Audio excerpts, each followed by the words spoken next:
Good evening. I'd like to call the Committee of the Whole meeting for Monday, December 19th, 2022 to order. First off, any disclosures of pecuniary interest? Seeing none, we'll move to the approval of the agenda. Need a mover and seconder for approval of the agenda. Moved by Councillor Frake, seconder Councillor Vardy.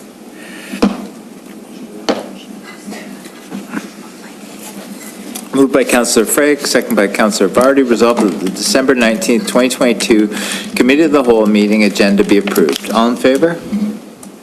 That's carried. All right, now we're moving to number 5, adoption of previous minutes. Need a mover and seconder. Moved by Councillor Corstanzi, second by Councillor DeFlavio.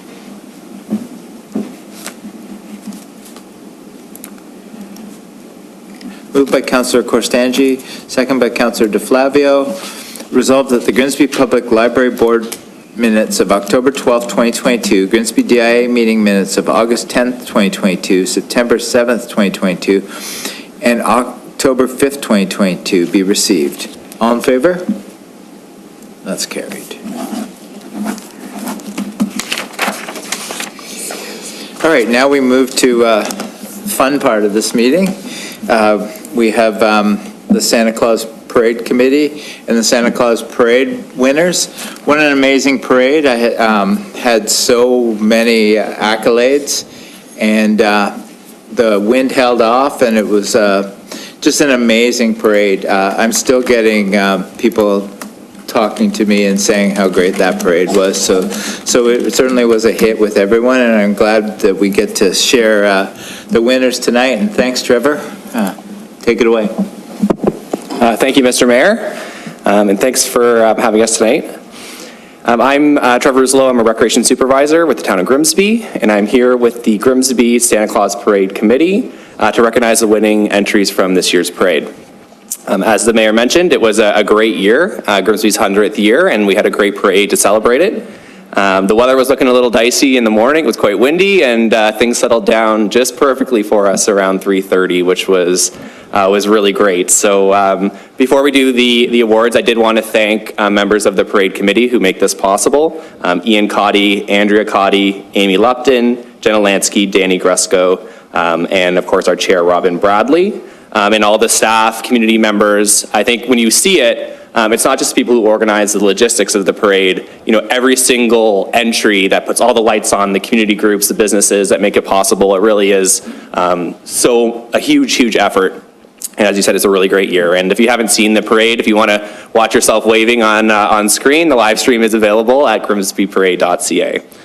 So I'll invite Robin Bradley up to the front with you, Mr. Mayor, and we'll do some introductions or do some announcements. Here you go. I'm going to do the first one.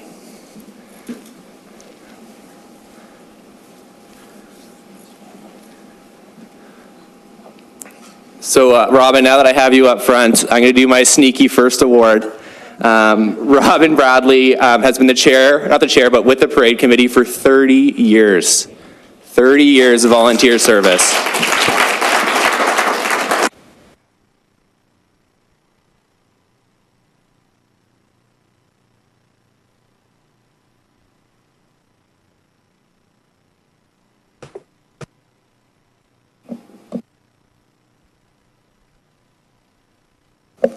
Great. And I'm going to pass things off to Amy Lupton from the Parade Committee to introduce our next batch of winners. Hi there. For Best Commercial Entry, our winner this year is Grimsby Power.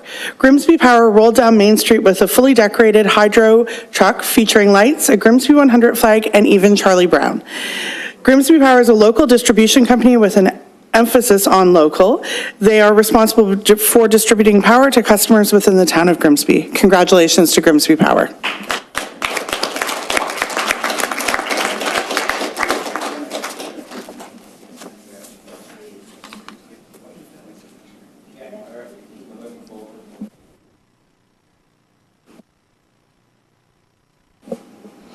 Our best nonprofit entry goes to the Grimsby Connects and Big Brothers Big Sisters of Niagara. The Grimsby Canettes and Big Brothers Big Sister of Niagara partnered to bring a float featuring 100 years of Christmas toys. Barbie, Mr. Potato Head were just a few of the featured toys. The Grimsby Canettes have been fulfilling their mission of serving the community's greatest needs for over 50 years, and Big Brothers Big Sisters of Niagara facilitates life-changing mentoring relationships that empower children and youth to reach their full potential. Congratulations.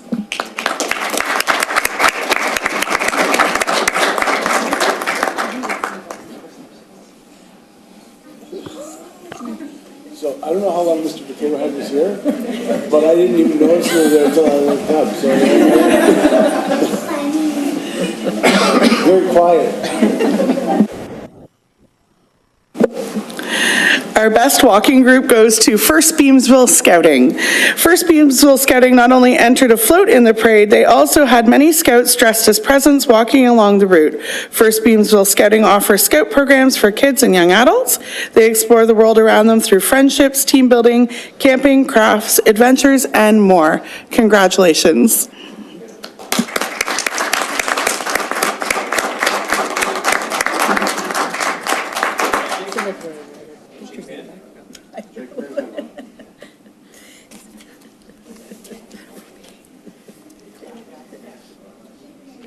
Yeah, we have one handshake.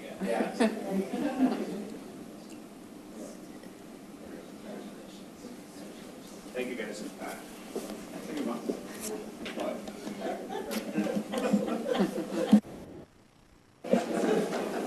Great, thank you, Amy. That might be the first time we've had Mr. Potato Head in council chambers. I don't think anyone's surprised I'm involved in that. Great. Our next winner for Best Church or School Entry, West Niagara Secondary School. West Niagara Secondary School brought music to the parade with a live band featuring a full drum kit, keyboard, and more. The inaugural Wolfpack float was participating in their first Grimsby Santa Claus parade. West Niagara draws students from West Lincoln, and Grimsby, and is the largest secondary school in the District School Board of Niagara.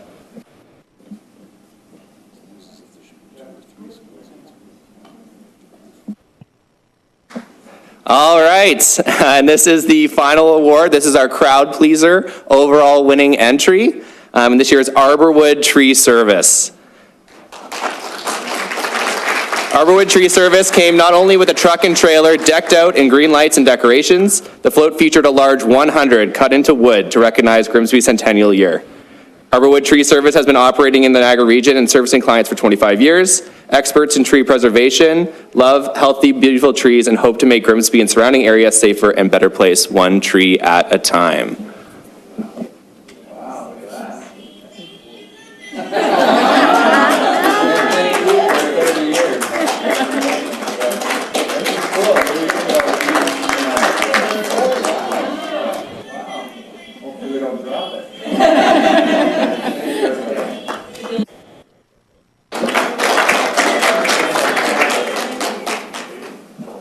All right, thank you, everybody. That wraps up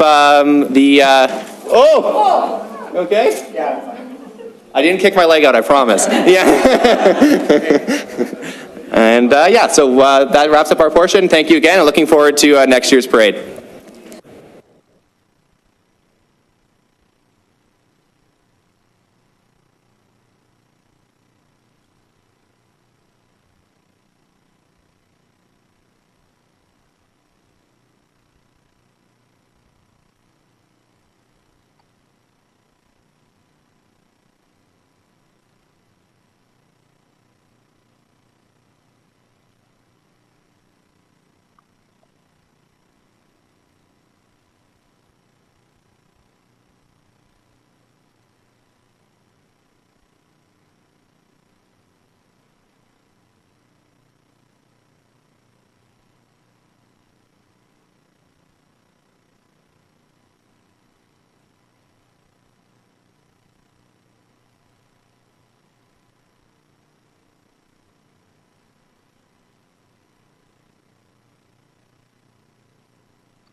All right, welcome back. We just need Moved by Councillor Charwa, second by Councillor DeVoldy. Resolved that the presentation from Mayor Jeff Jordan and the Grimsby Santa Claus Parade Committee be received. All in favor? That's carried.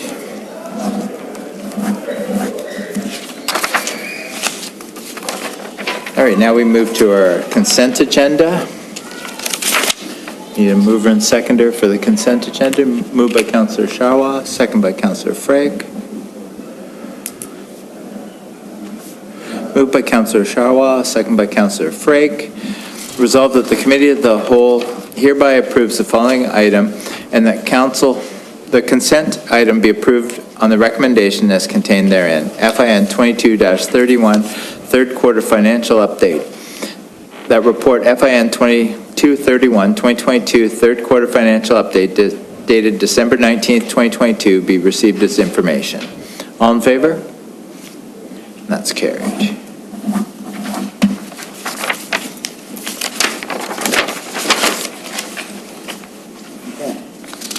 Okay, sorry. I thought I could lift that portion.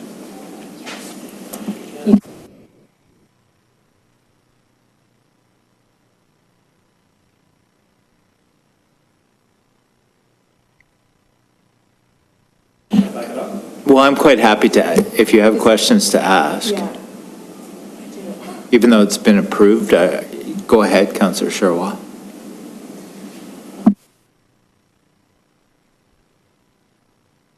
Yeah, which item did you want to comment on? For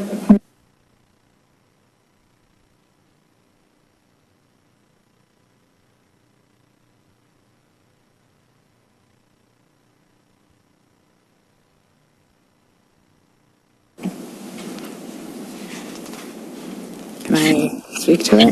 Go ahead, Councillor Charwa. So, through you, Mayor Jordan, thank you.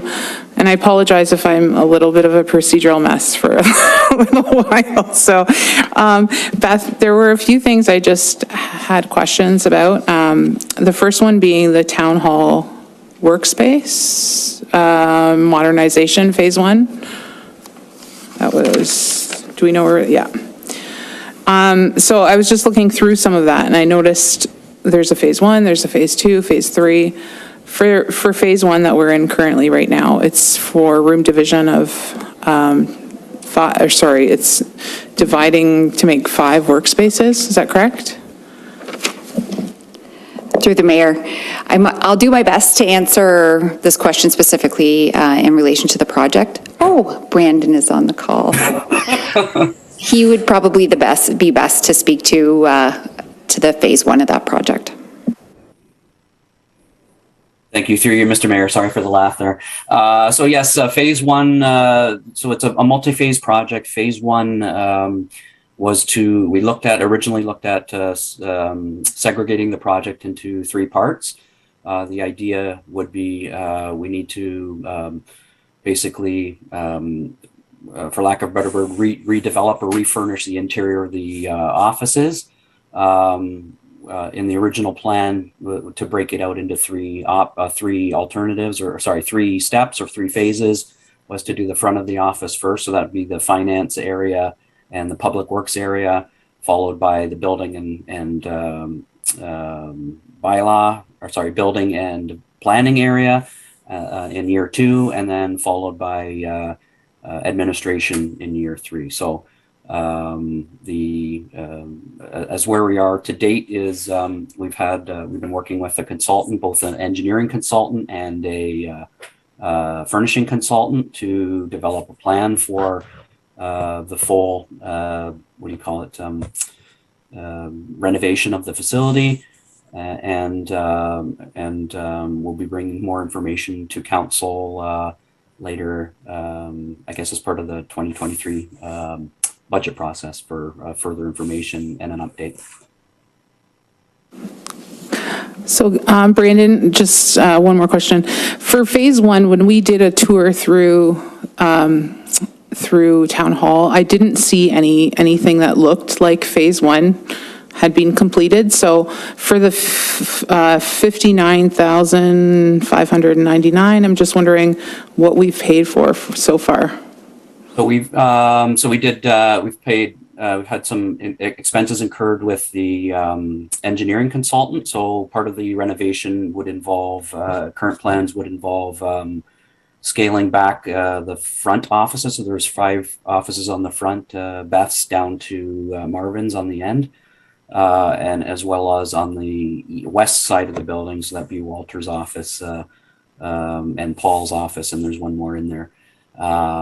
So that there was some cost included in that. And we also did some pilot workstations as a kind of a proof of concept to make sure that the new workstations that we're intending on purchasing going forward met our needs. So essentially, part of the review or the process is we're looking at scaling down the existing workstations from a 10 by 10 workstation to something that's a little bit more right-sized for our needs. So there was about, I think, in the range of $35,000 to $40,000 in terms of these additional workstations that we brought in as pilot. I believe there's 8 of them. Okay, last question. So I had looked back to the 2022 capital budget, and it described it as a $1 million project over 3 years. Is that still what we're looking at? Yeah, so correct. We initially it was a 3-phase over 3 years. We had earmarked it in the neighborhood of 1.1 million. Now that we've done some more review of the details, we're feeling that the numbers are maybe a little bit lower than that. So again, the intent is to bring this forward to council as part of the budget process and make sure that it's clearly communicated to you what the full intention is and what we anticipate the cost will be. Through you, Mayor Jordan, I have a motion that I've prepared. I don't know if procedure for that. No, can't do that. Okay, I'll leave it. Councillor DeVoley. So I'd like to, Mayor Jordan, I'd like to ask Brandon or Beth, whichever one or both, this particular question. It has to do with Appendix B on the capital proposal summary there. And what the schedule is really telling me is that we had 29 million of a budget approving these various larger projects that we have here.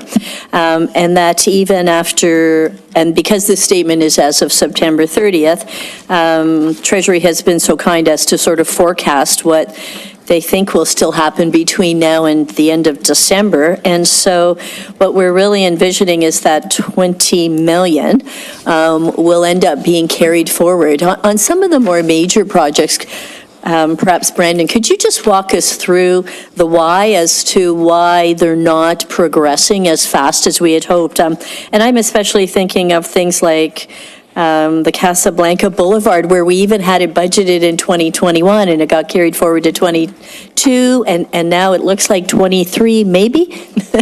But I'll let you speak to the larger ones. Sure. Yeah, just off the top of my head, the larger ones are, I think you captured our Casablanca. I think it's roughly $8.25 million worth of different components. We have the streetscaping component, stormwater component, water main, the QEW interchange component as well. So all together works out to about 8.3. The other big one was the North Service Road and Winston Road reconstruction, which are tied in with the fifth wheel development. So obviously the fifth wheel development is subject to kind of full site or subdivision submission. Staff are in the process of reviewing that development. So we kind of have to make our best guess as to when we think those projects are going to occur. And I guess what so we do make our best guess of when the project's going to occur. Sometimes that happens early and we end up carrying the work over to future years. With respect to delays in Casablanca, I think we've been working with the region throughout the last year or so through looking at the different phases of the project. We ran into a bit of a hiccup with respect to the storm sewer and our approach to that. So we're currently still working with the region through that process. I know their current commitment, as far as we're aware, is that the phase one of the project is expected to occur, I believe, in the starting in 2023. Phase one is from basically from the North Service Road to the South Service Road, and portions of the South Service Road on either side of Casablanca Boulevard. So perhaps my next question then is to Beth, to help us understand the budgeting procedure for 2023. So of these projects of some 20 million that will end up being deferred until 2023, when you go to work on our capital budget for next year, do these basically rise to the top of the list? Is that the usual methodology that we use? Through the mayor, I think what's going to happen is we're going to have to review the list of carry forward projects in addition to the asks that we've identified for 2023, undergo evaluation of all of the projects coming forward, just given the dollars and the resourcing required to deliver on all of these projects. Last 2022 was a significantly large capital project or capital budget for the town. We have some larger scale projects. You're going to see PKC, the construction costs for that come forward. So it's going to be a tough spot for us to really not only finance the work that we know that needs to get done, but then decide what's the best, most important project to move forward with. And we'll rely heavily on our asset management plan that we've developed for core assets as well to support that decision. But we're going to have to be realistic around what we can afford and the resourcing required to be able to deliver on all of these projects that we know need to get done. And with the change in development charges and what must be spent out of our obligatory reserve fund, the 60% rule, that too, do you envision that having an impact on our choices for next year? Through the mayor, that's an excellent point. As we'll discuss in the Bill 23 report, one of the requirements in the bill is to it will require the town to allocate 60% of our DC reserve balances, which is fine. However, a lot of those projects are not 100% growth funded, which means if we're prioritizing that work, we're going to have to use our non-growth or our reserve funding to keep those projects whole, which will mean other projects that are non-growth related might not be as high of a priority in order for the town to meet the requirements of Bill 23. So growth projects are, in order to meet the requirements of allocating 60% of our DC reserves, are going to mean that those projects take priority over other things likely. Thank you. Councillor Sharwell. Through you, Mayor Jordan. My question, so this will probably be for you, Brandon, although Beth, if you have the answer, please go ahead. With the fire department vehicles, so when I looked back to the 2022 fire department vehicle budget, I was seeing, and it could be somewhere else, but it looked like it was for $651,000 was what it was approved by council. And then we see here that we actually spent 1.6 million. So how did that happen and what did I miss? Sorry, thanks, Beth. Through the mayor, so this was actually, it came to council in year after the budget was approved to seek a budget amendment, which was approved by council. So how we had originally budgeted this project to spend in two phases to buy I'm not going to use the right terminology, but the frame of the truck. And then the second phase was going to outfit the truck. We were actually able to secure a vehicle through shared purchasing agreement through LAS, which I'm not going to be able to remember what that acronym stands for, but it's something that we can participate in for joint procurement. And we were able to find a truck and we got a really good price on that. So that was something that the chief and the deputy brought forward as an opportunity for the town, knowing that we needed to purchase that truck. So council did approve amending the budget to the total purchase price of that truck of 1.6. So it was approved by council. All right, now we move to, thanks a lot, Beth. Councillor Corstanzi. I have a question about the pickleball courts, actually. So pickleball courts says, so just about 190,000, 102 over budget, so 4,000 going forward. Were they 100% funded by the town, or did the group of residents, like the pickleball, I don't know if there's Grimsby Pickleball, contribute towards that, or? I don't know, Sarah. Through the mayor, the project was 100% funded by the town, not through other contributions. So do we have a process on how we decide, this probably would go to Sarah, how we decide what organizations get fully funded for recreational facilities? Let me explain. Special Olympics wanted bocce ball courts, and Special Olympics had to 100% fund bocce ball courts in Southwood Park, which was them raising about $40,000. So when I see pickleball courts for $190,000 that were fully funded by the town, I see a little bit of unequal treatment. And so I'm just curious if we have a process on how we decide that, or if we just sort of go each project, because it's really not fair and it's a huge liability. Sarah? Hi, thank you. Through you, Mayor. So the pickleball courts were fully funded, and we were also able to use development charges for that project. For the bocce ball courts, I don't have those numbers right in front of you, but I can gather them. They did contribute some of the costs, but we paid some of the costs as well as the town of Grimsby. Worked with Werner, who I'm sure you're probably familiar with as well, and he was quite happy to support the project, but I can certainly get some of that detail together for you as well. As I said, part of what we did with them is they were happy to support the project, to see them there, and then we built in a long-term agreement where they'll use the courts at no cost for an extended period of time. Thank you. And do we have sort of an official procedure on how we decide how much to fund for each organization, or is it just case-by-case basis?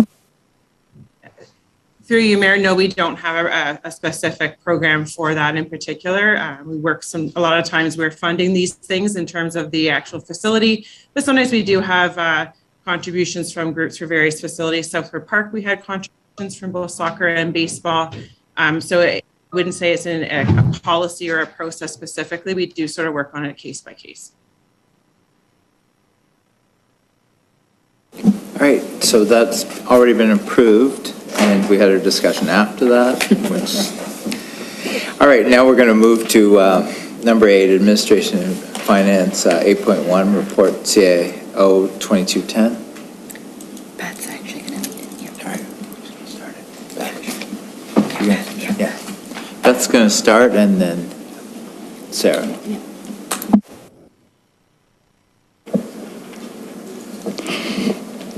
So this report was a collaborative effort between Planning, Parks, Public Works, Finance, and Administration. We worked collaboratively together to put this together. We did our best to provide you with the information that we have at this time and within the timelines.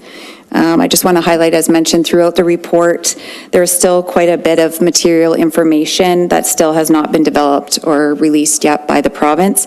One of the main items being the definition of affordable and attainable, which is expected to be released in a regulation, I think, in Q1. And the numbers that I've disclosed in this report are really for illustrative purposes, just to speak to what the cost could be. And there are significant assumptions and estimates in those numbers. So I caution, the numbers will change as more information is brought forward. So just to flag that. So we do have staff here tonight that were involved in the development of the report.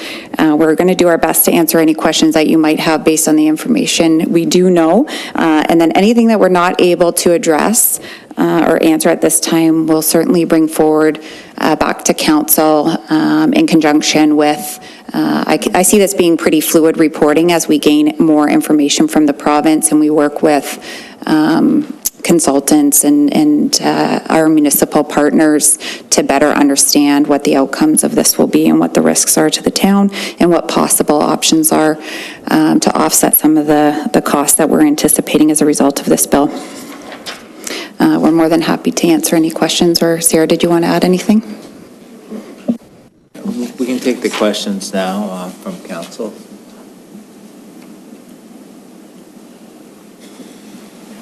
Seeing none, we'll move to, yes, absolutely. Go ahead, Sarah. Councillor DeVoli. Thank you. I have all sorts of questions, but I guess part of it is just asking for an update on some things. So to use a couple examples here, do we know, for example, whether we've received the definition yet of attainable units? Have we heard anything on that? No. Okay. I think Beth alluded to it just earlier, the requirement to spend and allocate 60% of the monies in our DC Reserve Fund. And, you know, what the implications of that will be for us. And I think you sort of outlined that for us already. Don't know if any of the others wish to add to that or not. My next question is they outline the 2031 municipal housing targets that the province has of 1.5 million. But then they refer in many of their reports to 29 municipalities in the Greater Golden Horseshoe that will be given very specific housing targets. Are we one of those 29, or is the region of Niagara one of those 29, and do we have any details on it yet?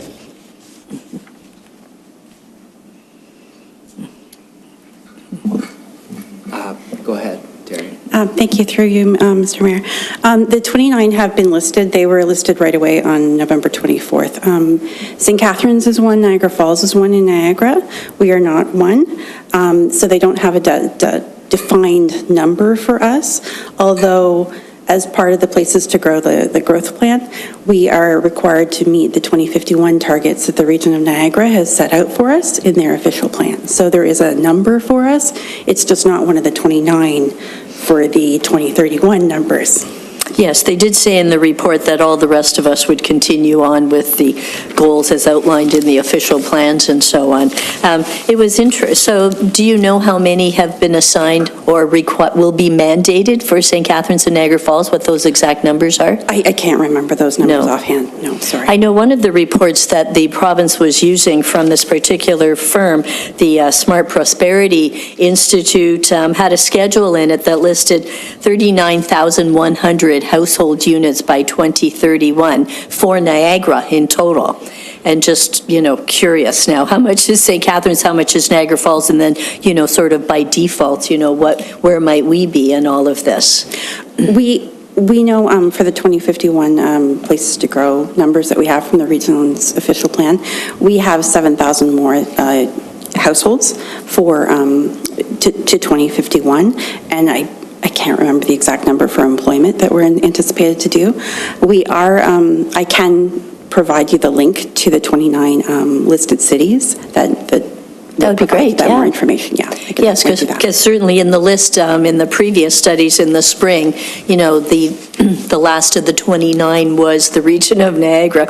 We just crept onto that, you know, mega list there. But yes, I think, you know, my concern is I always go back to this, and I realized I've asked Walter this before in our meetings. What is the goal? What do we have, you know, coming up in the works and so on? And really, is there a gap in there? And so it would be nice to get some very specific numbers to really be able to gauge, you know, do we have a gap, or are the units that we have sort of in progress being worked on, are they going to be sufficient to help us meet those goals, right? Through the mayor, it's anticipated we're going to be above those numbers. And, okay. And that's the goal of the province as well, that we're hoping to exceed the numbers in the 2051 numbers that they've provided. Thank you. Councillor Sharwell. Through you, Mayor Jordan. Through you, Mayor Jordan.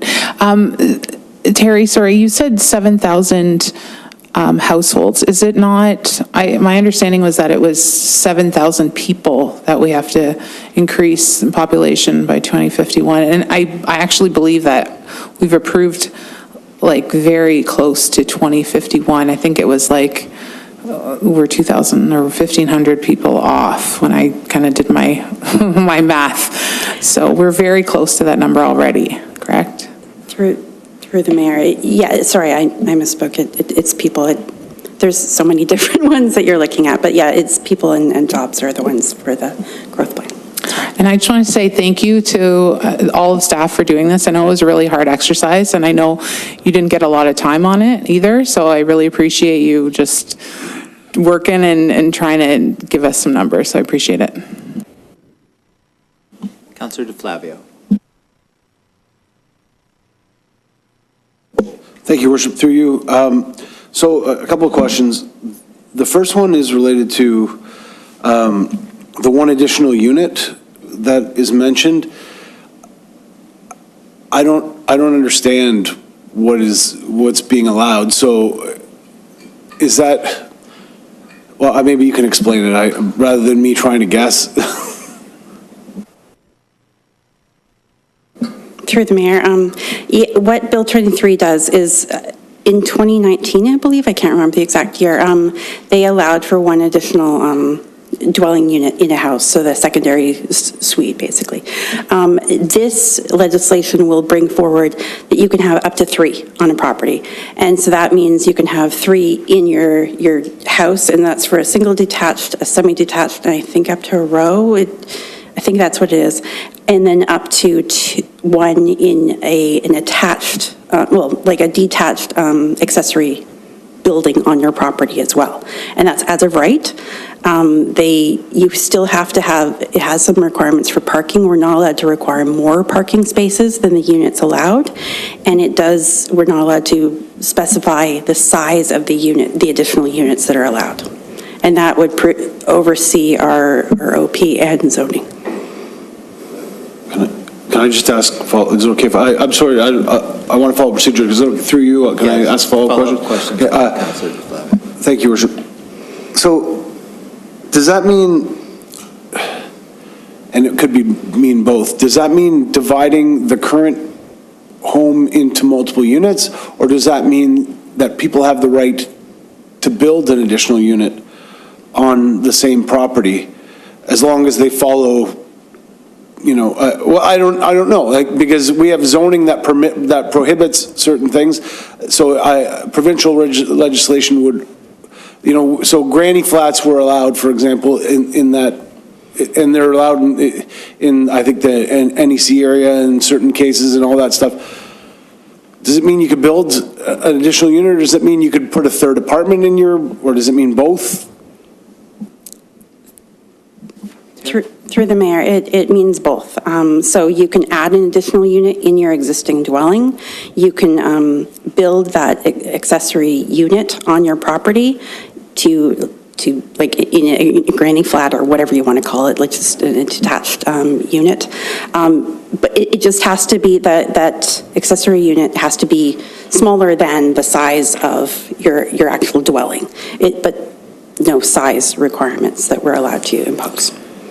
Okay, thank you. That kind of blows my mind, because it's, smaller than the additional, so if your house is 3,000 square feet, 2,500 square feet is smaller than your existing house, your existing unit. There's quite a bit of leeway there, and the reason why I'm asking is because I already had an advertisement in my mailbox that said, did you know that you can now have 3, it was a realtor advertising, and in their defense, they're allowed to advertise if it's a fact. We need to be aware that that's something. So my follow-up question to that is, because it's provincial legislation, is there anything we could do with our zoning or official plan, like tweak it to make sure that this is done in a way that works for the town of Grimsby? Through the mayor, that's definitely an intention for the official plan to actually put the requirements in where we can. We can look at design things. We can try and do as much as we can. They still have to qualify and meet the zoning conformity, so like setbacks and stuff like that. So there are some, but it's as of right development as well. So and we don't have site plan control for under 10 units under Bill 23. So they just go for building permit. Yeah, thank you. So just like most of the report, we're still there's a lot that we still need to figure out. I have some other questions, though. Regarding the Heritage Act, The report mentions that properties, non-designated properties can only remain on the register for up to 2 years now. So traditionally, and we've been at this for a while, the purpose of the register was to look around town, find the properties that weren't designated that may be of heritage, that we thought might be important from a heritage perspective, but that we weren't ready to designate yet. And to protect those so that if we needed to get to the point where a demolition permit, for example, was put in, we could do the next step and do the research and decide whether we wanted to designate it or not. And so the Heritage Register gave us 60 days instead of 30, right? Was that what it was for protection for demolition? Is that correct? Or it gave us a longer time for? I think 60 days for demolition, okay. Now it can only be on there for up to 2 years, which basically means you can't have a heritage register because because then the further in your report, it says that it comes off and you can't put it back on for another 5 years. So really that means you can't have a heritage register anymore. So does that mean we have to go out and designate everything now? Like, do we have to mass designate to protect these properties? Because I think it's going to have, here's the thing. I think that the purpose of this legislation is to make it easier for developers. But what it might do is actually make it more difficult because we may have to decide as a council, are all these properties that are on the register properties that we feel should be designated? Because I know that we went step by step. I sat in that room with Walter and members of the Heritage Committee, and we went through every property that was on, and you've added plenty since then. We went through every one of them and looked at the criteria and said, what's the heritage criteria? Does it meet it? Is it something that we would put on the heritage, we would designate? And that's how we judge whether it should be on that list in the first place. Do we just go out and designate everything, which has the opposite effect that the province is trying to achieve? Because the purpose of that register was to say, we'll weigh that when we get to it. And now they've kind of taken that choice away from us. So is that wrong? Am I misunderstanding? through the mayor, you're not misunderstanding. I think Bianca and staff will be bringing forward some strategies to the Heritage Committee to try to see what we can do at the upcoming meeting. They're going to be bringing a report forward.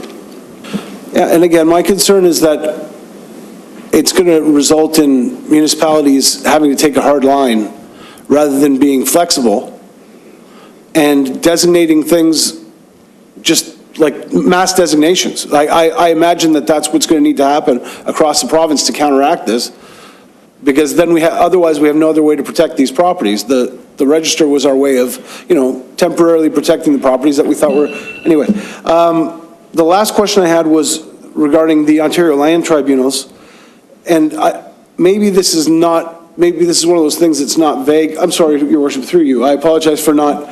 There are follow-up questions. This is very important for the future of our town, and I'm willing to hear. I have respect for the chair, and it's not meant to. Please, all my questions are through you. Hearings may be dismissed due to undue delays. Some of the things that have gone to the Land Tribunal have sat there for a couple of years at different stages. Are undue delays defined? So it's one of those things that we need to, we'll be told at a later date, like everything else on this thing? Okay. Through the chair, that the OLT is going to have regulations made for it to talk about their processes and what undue delays are. So we just haven't seen those yet. Thank you. Councillor Frake. Thank you, Mr. Mayor. I'm not sure who this is for, probably for Beth. By the way, thanks for this report. I know I said you guys would come through, and you did, and there's a lot of information in here, a lot of work, and I really, really appreciate it. And I apologize for putting that resolution forward to make you do it. But it's done, and it does help us. There's so much in here. A lot of questions have been asked already, but moving down to page 11, third paragraph from the bottom, Says any year and DC reserve fund balance is used to fund new infrastructure as it is built. The town had $7 million in DC reserve at the end of 2021 and has a capital program that requires $22,500,000 in DC funding over the next 5 years. So with Bill 23, how does that, how do we, it's now going to be 10 years? Is that, did I read that correctly? So we have to go out 10 years? How does that work? How do we put, so we had to put aside $5 million, $7 million a year for 10 years? I'm trying to figure out how that works, how we figure it out. Sure. Through the mayor, you are correct. We have about $7 million in our DC reserves right now. So the way the DCs work is the DC background study estimates that $22 million to be spent over 5 years. Based on our DC background study. So staff work to say in all of the service areas, transportation, water, wastewater, what growth work do we need to do over the 5-year term? And what percentage of it is growth? And so that we call that eligible growth capital works. How do you think Bill 23 will affect that? I guess that's what I'm trying to ask. Fair. Through the mayor. I think that's part of when I said we don't have the definition of affordable and attainable. That regulation, whatever they decide there, is really going to determine what the impact is on how much DC revenue we will expect to receive over the next 5 years. Just for round numbers, if we were going to build 1,000 homes at, I'm going to throw numbers out there, I don't know if it's helpful, but depending on the percentage of the residential unit builds that are affordable and attainable, those fees will be exempt. So until we know the definition of affordable and attainable, I can't really tell you what percentage of the number of units that are to be built over that 5-year time frame that would be considered affordable or attainable and have their DC revenue exempt, because that's what's going to impact our future DC reserves. If we are exempt and all of a sudden we require more DC funds to get through the capital projects, does that mean we have to come up with extra money real fast? I mean, to cover those off? Am I saying that right? Am I asking the right question? Yes. I think I am. Through the mayor. No, it's a great question. There are a couple different tools in our toolbox to be able to address that. There is an option if we think we're going to recover those development charges past that term, we could borrow against our development charges, and the interest on that debt is paid from development charges. So that is a tool we can use, depending on where we're at, if that makes sense. If not, it means more of those growth projects to be funded on the tax levy. On property tax? Yes. Okay. You said what I thought you were going to say. It's okay. And that's what we don't want. Okay. Thank you, Beth. Any further questions from council? Oh, Sarah, go ahead.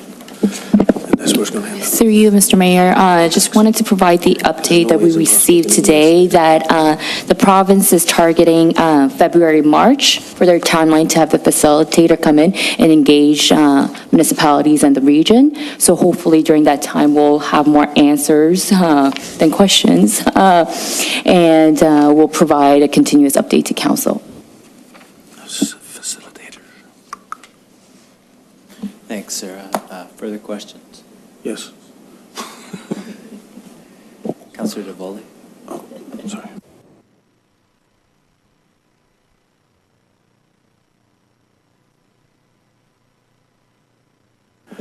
Sorry, this is to Sarah. So this, what do you call him, facilitator? The purpose of the facilitator is to help us get through all the legislation that may or may not, which we don't have, which may come related to Bill 23 only, is that right? Or is this facilitator have another agenda that we don't know about yet? Maybe you don't know the answer to that question. Yes, through you, Mr. Mayor, I think the focus would be on our planning process and all that, right, to get more homes built, right? He will be putting forward a recommendation to the province, but any of the specifics, like you asked, right? Like what is he looking at? I don't know the scope of it yet. Because the feeling around town is that the region will be eliminated from, with pushing the decisions down to us, or the decision going up to them, and we're going to be dealing directly with probably Queen's Park or somebody from Queen's Park, which could be that same person. So the planning and development piece of our work will be facilitated through them and not to the region. Is that something along the lines of what you expect? Through you, Mr. Mayor.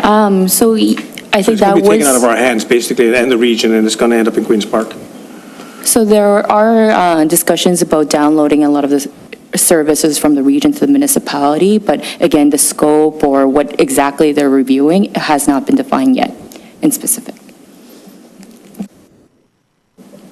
Walk softly with a big stick.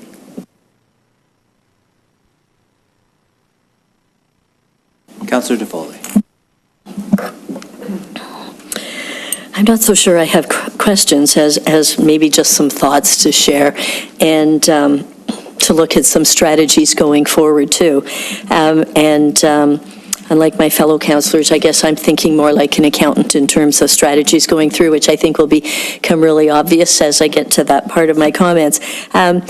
So I will step back, though, and say that, you know, the federal government is going to be increasing the number of immigrants and people coming into Canada. And this is a good thing. Really, it is a good thing. Basically, all of us have not reproduced enough to replace all of us, and so and so this is how we're going to cope with it, basically, as a country. We do know that other countries that have had very low immigration and the same lack of reproduction, I'll say, have encountered all sorts of economic woes, and with many more to come. And you know, I offer even in the news this week about China and the reduction in their GDP that they're expecting because of one-child families and so on and so forth. I do know that we probably all have friends and family who are not able to purchase a house in the current market, and so the hope is that, you know, increased demand is going to, with no increase in supply, is just, you know, an evil result, I guess you might say, because then the price of housing really is driven up. Now our interest rates are doing their best to make sure that those house prices don't go up too. I looked up an interesting fact this week that basically Ontario's public debt held publicly and privately at the end of March is now over $426 billion and has almost but not quite doubled in the last 8 years. That's a pretty scary number when I think of it. So when I hear all these reports and I read everything that's coming out from the economic experts and the DC consultants and so on, you know, I think the message is very clear that this is being pushed down to the local municipalities, that, you know, the costs of this development are going to be borne more and more by the local municipalities. So do I agree that, you know, we do need more to cope with the increase in our population? Yes. The part I struggle with, though, is that why this housing solution needs to be paid for through the property tax system, which is known for being inherently a very regressive tax system. You can basically have two people living in houses that are the exact same value, and, you know, they pay the exact same amount of property taxes, and yet one household may have twice the household income as the other one. And so property taxes are considered a regressive tax, unlike our income tax system, which is considered a progressive tax system. So I really, really struggle sort of why the provincial government chose this methodology to sort of force it down onto the property tax owners, but nevertheless, it is done. The legislation is passed. We are now waiting for some more details from it in order to figure out our way forward, right?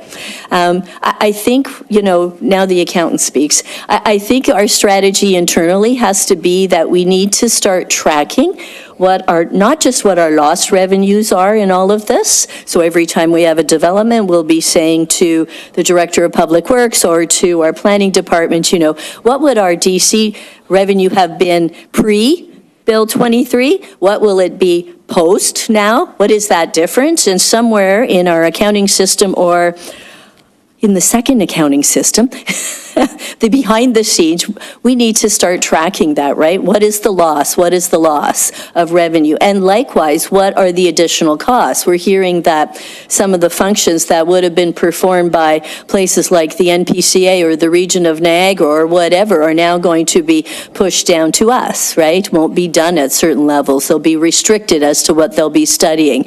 Or that, there'll be, parkland will no longer be our choice and developers will be choosing it, or whatever those are, like the affordable and attainable housing, where it will be the municipality's responsibility to make sure that those properties stay that way for a minimum of 10 years and so on. Those are all extra costs. It's going to take extra time from our staff, or we may even need to hire additional staff to cope with all of this. And so I think we're going to be facing definitely facing a loss of revenue, and likewise facing, increased expenses and all of that. And I would really, really appreciate it if we would track the sort of things. Beth made reference once to, how we were tracking it for COVID purposes, right? To know that.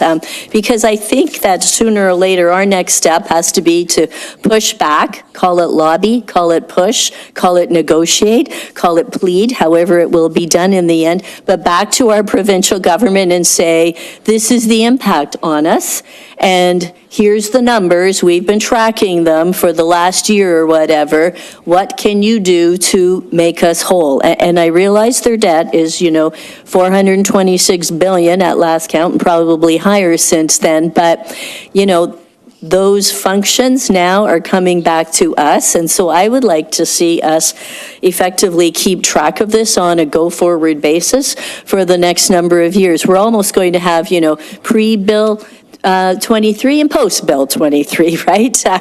Just like, we had our, operations pre-COVID and post-COVID. Related to that, it would be really good, I think, if our treasurer would be able, or working together with our planning department, to update and analyze our DC obligatory reserve fund as soon as is reasonably possible, so that we actually can kind of get a handle on how much is really left in there and where is it going in terms of what our budget's going to have on hand for the future. Thank you. Councillor DeVoley, and CAO, that was something that MPP Oosterhoff said that he wanted, or it wasn't a legislation for municipalities to track what it's costing them and what their shortfalls are. So, good. So that's something that they're already aware looking at. Will be. I think the 441 municipalities in Ontario echoed that loud and clear to Queen's Park. So, Councillor Corstanzi.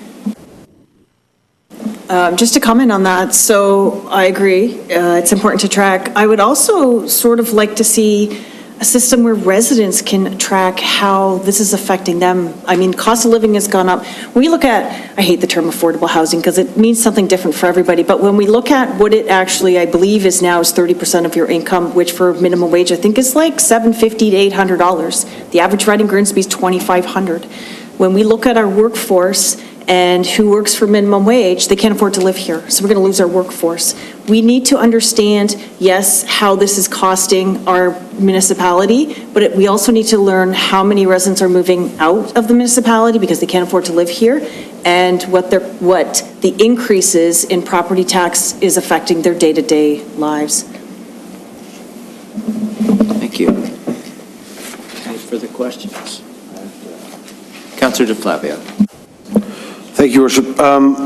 So through you, the point that our MPP tried to hammer home repeatedly, and there's a full-page ad in this week's newspaper coming out this Thursday that says the same thing. The point that was repeatedly made was that it was only for affordable housing. Of course, we don't know how that's defined. But the changes to the Heritage Act, the Conservation Act, to the Planning Act, those aren't mentioned, right? Like what's repeatedly hammered home is the affordable housing one. And if it's truly just about affordable housing, I honestly think it won't impact Grimsby at all, Because I don't think that any of the land that is available in Grimsby is land that would make sense for a developer to build affordable housing. I hope that they do, but I don't think that that's something we're going to need to worry about. My concern is about all those other changes. So Your Worship, if you met with Mr. Oosterhoff, did he have was there any discussion of the Heritage Act and the changes that were being made to the Conservation Act and those changes? Because those are the ones that also are more of a red flag to us as a municipality. The affordable housing ones, if the changes to development charges are only for affordable housing, then that's going to be a very minimal impact on the town of Grimsby. It's the other ones that I'm more concerned about and how they're going to impact us. Yeah, and the information given was very high level, let's just say, and they have, I hazard a guess that they haven't really finalized what the fallout is going to be from this type of legislation.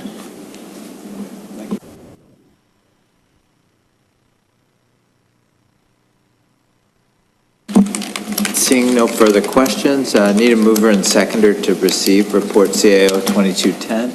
Moved by Councillor Frake, second Councillor Korstanji.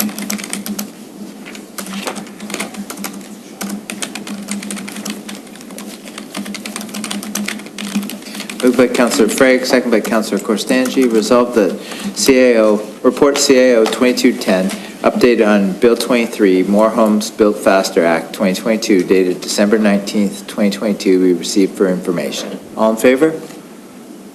It's carried. Now we move to report FIN 22-30, Employee Expense Reimbursement Policy. Beth.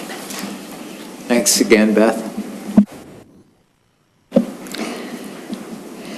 So through the mayor, the purpose of the report in front of you this evening is to provide an update to our employee expense reimbursement policy for information purposes, to repeal previously approved policies that have been replaced, to have been combined and replaced with the employee expense reimbursement policy, amend the council expense policy to reflect the mileage rates that we've updated in the employee expense reimbursement policy.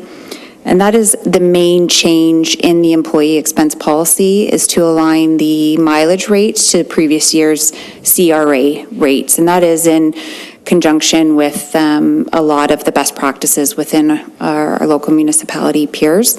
And it is what the region does. We use the previous year for timing purposes for budget. I'm hearing that the 2023 rates were just released. So the preference is to use the previous years just so that we can move forward with setting our budgets. And happy to answer any questions you might have on the report. Thank you, Beth. Questions from council? No, I don't see any questions. Thanks again, Beth. Need a mover and seconder? Moved by Councillor DeVoldy, second by Councillor DeFlavio.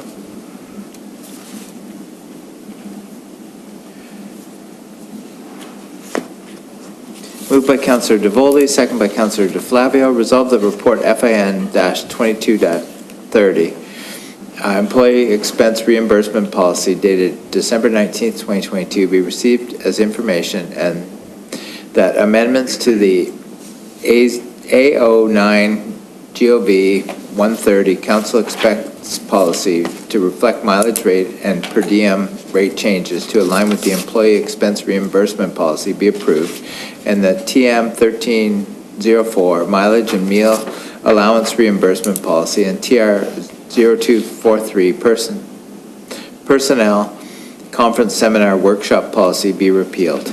All in favor? That's carried. All right, now we move to section 10, Public Works. So this is from last week, right? No, this is notice of motion. All right. We have a notice of motion, introduction date December 19th, 2022. Subject parking restrictions. Councillor Vardy requested. Whereas there are currently no sidewalks on Governor's Road, McNabb Drive, Redwood Drive, and Nassau Drive, which means children and adults walking in this area must walk. We did it.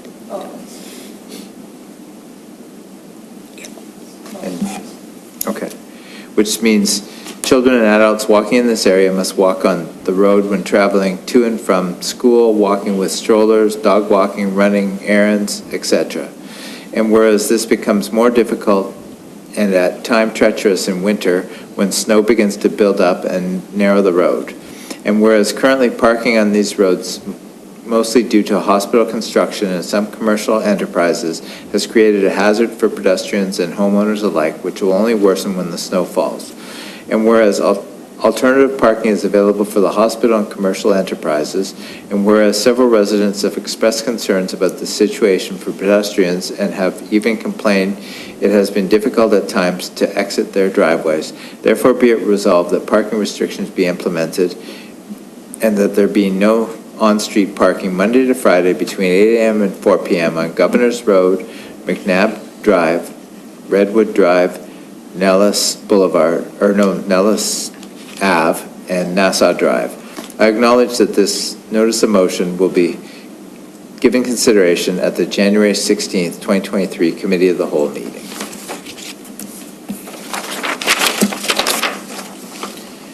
All right, Town of Grimsby notice of motion, introduction date December 19th, 2022.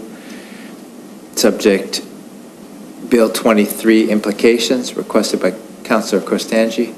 Whereas Bill 23 received royal assent on the third reading at Legislature on November 28th, 2022, whereas the entirety of council and the corporation of the Town of Grimsby have not yet had the opportunity to have their inquiries addressed by MPP Sam Oosterhoff, and whereas council and the corporation of the Town of Grimsby require outside consultation for further analysis to develop a municipal strategy going forward, and whereas council and the corporation of the Town of Grimsby require clear and comprehensive legal understanding of Bill 23, and whereas council and the corporation of the Town of Grimsby have the responsibility to protect our tax base, our seniors, and residents on fixed incomes, therefore be it resolved that legal and staff be directed to provide advice to council in regards to pausing new developments to review the implications of Bill 23.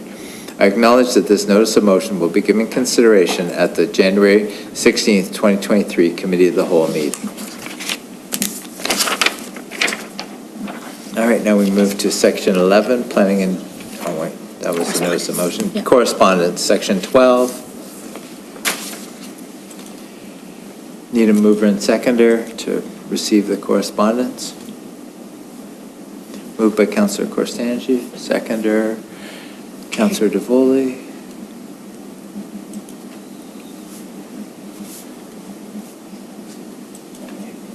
Moved by Councillor Corstangi, second by Councillor DeVoli. Resolved that the following correspondence items be received. NRH Board of Directors elects officers, Greenbelt amendments and revocation of the Central Pickering Development Plan, and OREG 15403, and Town of West Lincoln Bill 23 resolution. All in favor? That's carried.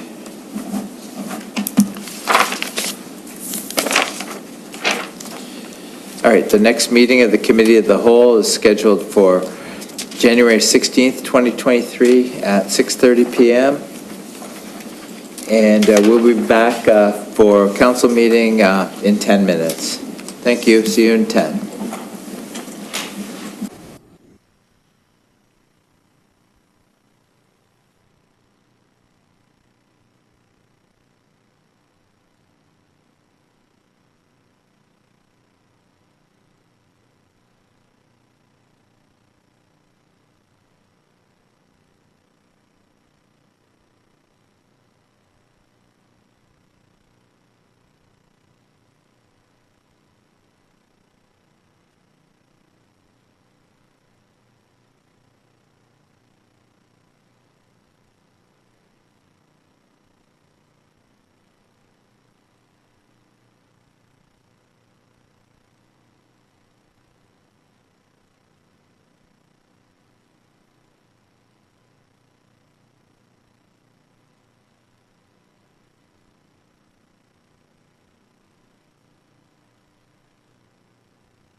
Welcome back. I'd like to call to order the council meeting of Monday, December 19th, 2022. Can everyone rise for the playing of the national anthem?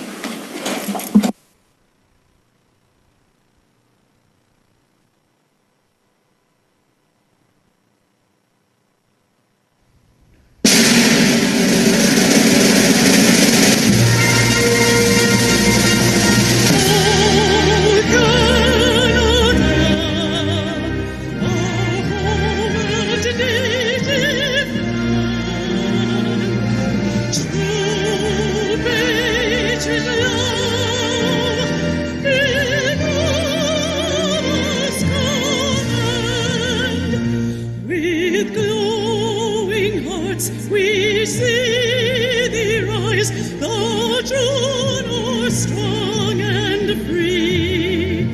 From far and wide, O Canada, we stand on guard for thee.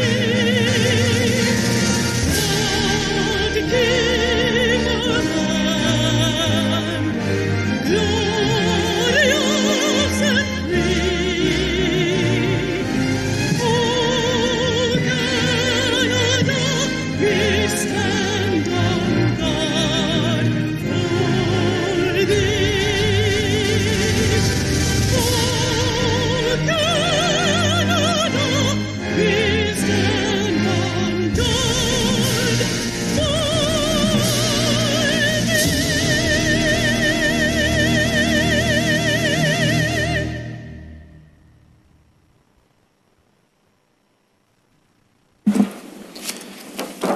Niagara Region and Grimsby are situated on treaty land. This land is steeped in the rich history of the First Nations, such as the Hattaway-Wendoronk, the Haudenosaunee, and the Anishinaabe, including the Mississaugas of the Credit First Nation.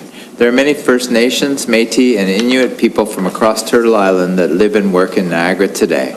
The regional municipality of Niagara and the town of Grimsby stand with all Indigenous peoples, past and present, in promoting the wise stewardship of the lands on which we live. Any disclosures of pecuniary interest? Seeing none, need a mover and seconder for approval of the agenda. Councillor Freg, Councillor Corstangi.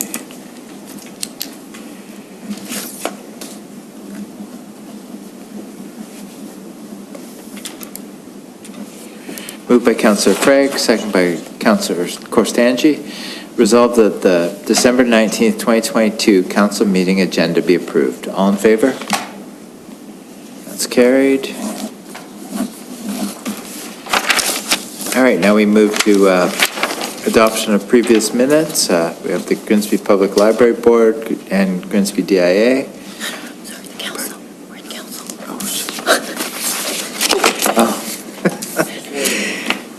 Wrong agenda. All right, move to the adoption of previous minutes. Committee of the whole, council, special councils. Need a mover and seconder. Moved by Councillor DeFlavio, second by Councillor DeVoli.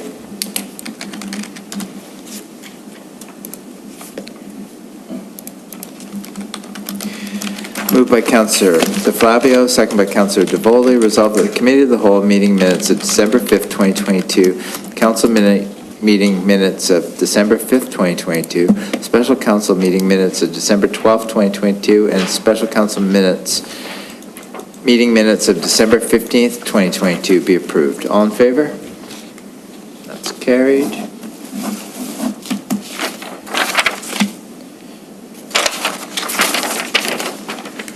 Now we need a mover and seconder to move into closed session. Moved by Councillor Frank, second by Councillor Vardy.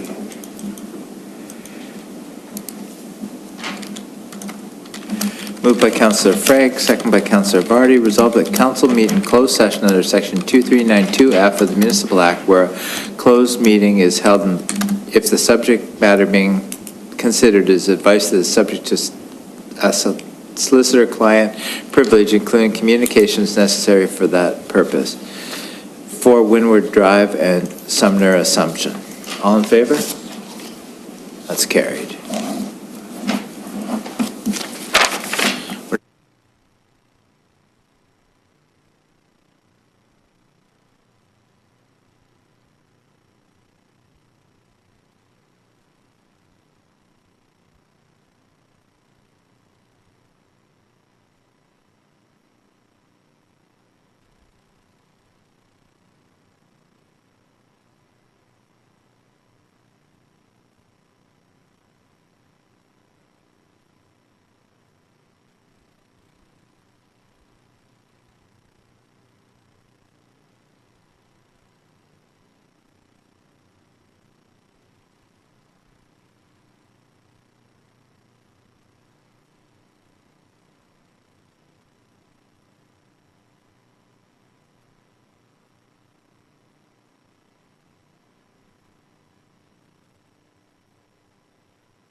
All right, welcome back. We're now back in open session.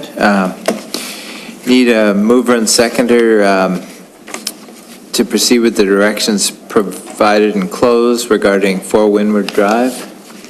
Moved by Councillor Frake, second by Councillor Corstangi.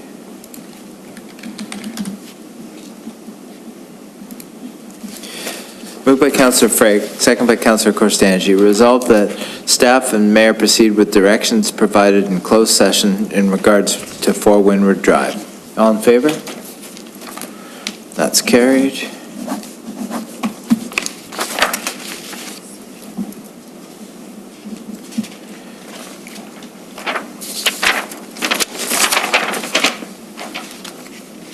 Need a mover and seconder for the Sumner Assumption. Moved by Councillor Charwa, second by Councillor DeVoldy.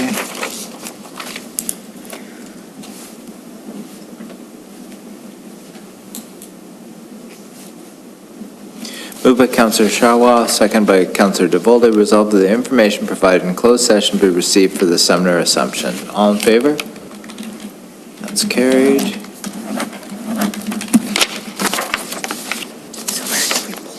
All right. Now we're moving to report 11.1, DPW 2234, Assumption in Municipal Services, Sumner Place. Brandon? Thank you, Mr. Mayor. So again, the report before you this evening is just an update to the report that was deferred at the last meeting on December 5th. If you have any questions, I'd be happy to answer them for you.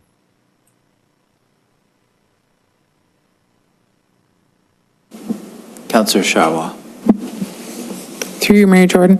So do we have any more LCs sitting for, because this was a 14-year, an agreement from 14 years ago, almost $300,000. Do we have any similar LCs that are outstanding with this type of time frame? Could we see this again? I don't have, thank you through you, Mr. Mayor. I don't have that information at the top of my head. I can certainly look into it and get back to you.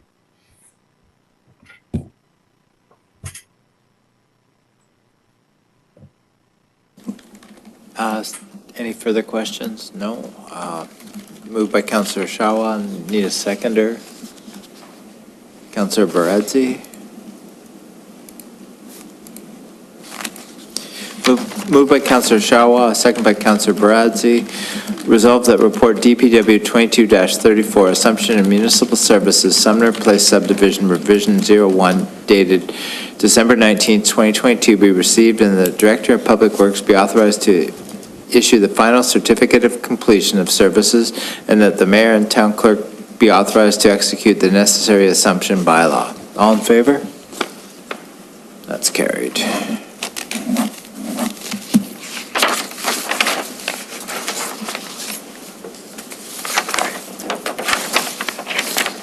Need a mover and seconder for first reading of bylaws.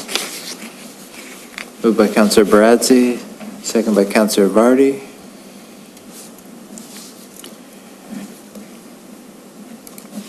Moved by Councillor Barrezzi, second by Councillor Vardy. Resolved that leave be given to introduce bylaws 22-91 to 22-94 inclusive, and that same be read a first time. All in favor? That's carried.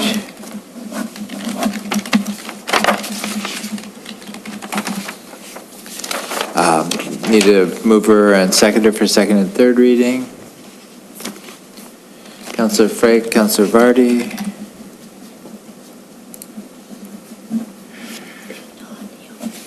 Moved by Councillor Frake, second by Councillor Vardy. Resolved that leave be given to introduce bylaws 22-91 to 22-94 inclusive, read a first time, now be read a second and third time, and finally passed, and the mayor and town clerk do sign and seal the same and rule council to the contrary notwithstanding. All in favor? That's carried.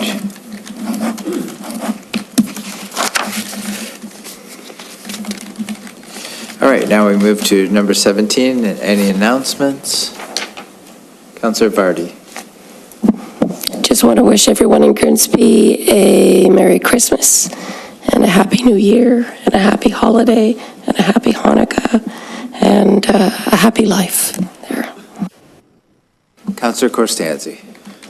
I would like to congratulate our West Niagara Special Olympics curling team, who trains out of the Grimsby Club, who competed at a tankard in Milton to qualify, they won the gold, to qualify to compete in the Curl Ontario tankard in Port Elgin in January. So it was a long day, and they were very resilient, and they did really well. Congratulations and thank you for bringing that forward, Councillor Corsangi. Any further announcements? I just, on behalf of council and myself, just wish everyone a Merry Christmas, Happy New Year, and Happy Holidays. And I won't name off the other 14 or 16 actual celebrations at this time, but Happy Solstice too as well. I certainly know that's coming up. Because my daughter shares her birthday on that night, so. All right, now we're moving to the next meeting of council, scheduled on January 16th, 2023, immediately following the committee of the whole.